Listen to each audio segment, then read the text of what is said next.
In my last two videos, I spoke to overfunctioners, overachievers, overperformers who finally asked for help in carrying a load that they couldn't have foreseen in the first place.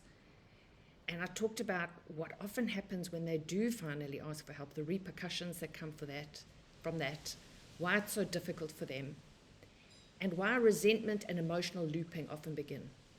I then explained why letting go is not simple, because there are three wounds: unresolved injuries around injustice, abandonment, and misrepresentation. Okay, so now in this video, I want to talk about something critical. I want to help you delineate between what is yours to fix and what is somebody else's to carry. Not because this is going to solve your whole problem, but because this is the first step towards breaking the cycle. Otherwise, you'll end up trying to fix things that are not yours to fix, and the whole loop starts again, where you're overtaking on responsibility that isn't yours, and it will lead to more burnout. So if you don't make that distinction clearly, hopefully with my help, you'll be defaulting to those same patterns, especially when you're under pressure, because when you're under pressure, your brain goes straight to your extremities. You're not thinking about new insights you've thought about. You go straight to automatic. So there's a new automatic that needs to be instilled at a nervous system level. And that's why reading books, listening to videos like this one is nice, but you still make the same mistakes and you don't know how to fix it. Hopefully, I can help you. Now, high achievers often assume that if something's not working, you didn't listen properly, you didn't read enough books, it must be your responsibility to explain better, hold more better, understand better, or try harder.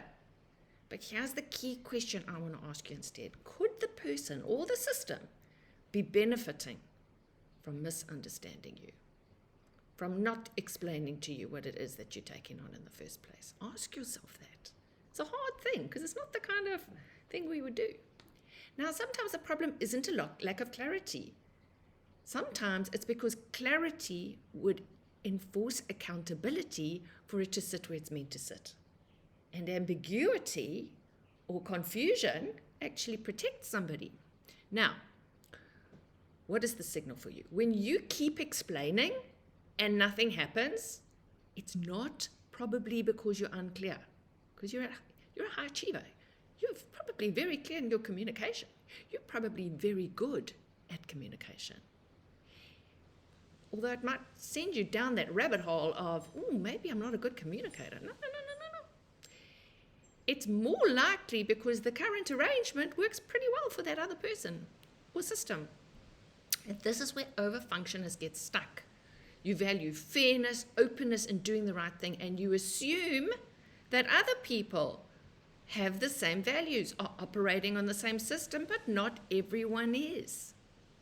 And that is why you'll end up taking on more than what is yours, right? Some people rely on that willingness for you of yours to carry more, of being kind, of being helpful. Some systems quietly adapt around your competence and care.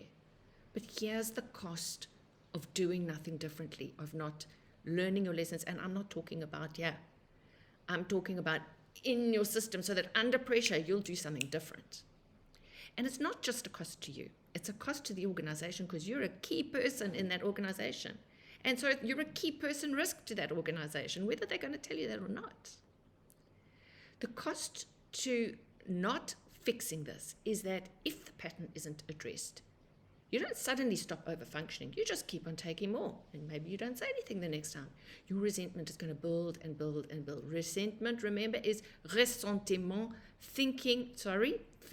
feeling again and again. So it's not about ruminating because you're a crazy person. It's over feeling.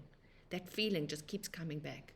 You start feeling irritated, then you get snappy, you're feeling depleted, you're tired, you can't sleep well because it keeps going over and over. It's not fair, it's not there, I'm looping.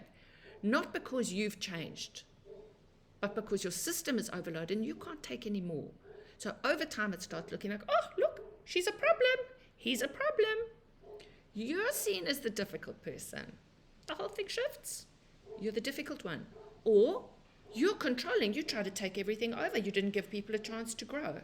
Or you're no longer a cultural fit. And in many organizations, this is exactly how the scapegoating begins. And eventually they're going to lose, the system's going to lose a key performer, which has got a lot of fallout for the organization, not just in terms of costs, but in terms of culture. Not because that key performer lacked capability, but because the structure kept drawing from them without replenishing and recalibrating that responsibility. Okay? And they kept on taking and taking until they couldn't. Right? So it doesn't have to be that way, and that's what I want to tell you. It doesn't have to be that way. The pattern is fixable, but not through insight alone, not just through listening to Tessa Plen from Total Potential, and not through normal coaching that lives at a cognitive level. Because under pressure, we don't default to knowledge or insight. We default to nervous system patterns. So if your system has learned that safety comes from fixing, carrying, pleasing, being in control, and I'm not meaning controlling others, I mean being in control, taking responsibility for a situation, even when you know better, that's what you're going to do under pressure. Okay, so real change has to happen at a nervous system level. Okay, so when responsibility is re-engineered internally, when you are able to rewire working with somebody your neural pathways, you will automatically learn, this is where I pause, this is where I discern, this is where I work out what's mine, what's theirs. I take back what's mine and I work out how to fix it. What's theirs, I leave with them, and I stop trying to control that or change it, or explain to it, or, because there's a saying, don't try and teach a pig to sing, because the pig will get annoyed and you will get hoarse. I love that. It's not that everyone's a pig, of course I don't mean that, but it's just so vivid. Okay, so when responsibility is re-engineered internally, you stop stepping in automatically. You pause, you discern, and you let others feel the weight that was never yours to carry. And that's when your resentment resolves.